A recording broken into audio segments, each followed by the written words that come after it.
So காது வலி இருக்குதுங்கிறீங்க, ஆனால் காது நல்லா இருக்குதுன்ட்டாங்க அப்படின்னா நம்ம வேற என்னென்ன பார்க்கணும்? வணக்கம், நான் உங்க இஎன்டி டாக்டர் ராகுல் பேசுறேன். ஸோ இப்போ நம்ம பார்க்க போற டாபிக் வந்து ரெஃபர்ட் ஒட்டால்ஜியா. ஒட்டால்ஜியானா காது வலி. ஸோ அதில் ரெண்டு டைப் இருக்கு. ஒன்று பிரைமரி ஒட்டால்ஜியா, அது காதுக்குள்ள தொந்தரவு இருக்கும்போது வலி வந்தா அது பிரைமரி ஒட்டால்ஜியா. இன்னொன்று ரெஃபர்ட் ஒட்டால்ஜியா, காதுக்கு வெளியில தொந்தரவு இருக்கும்போது நம்ம காது வலி வந்ததுன்னா அது ரெஃபர்ட் ஒட்டால்ஜியா.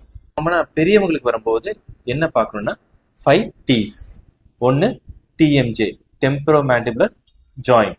அதாவது நம்ம காதுக்கு முன்னாடி நமக்கு இந்த ஒரு ஜாயிண்ட் இருக்கும், வாயை அசைக்கும் போது அது அசையும். ஸோ அது ஃபர்ஸ்ட். Second teeth. தேர்ட் வந்து டங். ஃபோர்த் வந்து டான்சில். ஃபிஃப்த் வந்து த்ரோட்.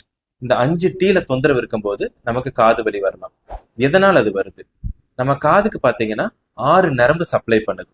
அந்த 6 நரம்பு சப்ளை பண்றதுல காதுக்கு மட்டும் சப்ளை பண்ணாது, நம்ம அந்த சைட்ல இருக்கிற முகத்துல நிறைய இடத்துக்கு அது சப்ளை பண்ணும்.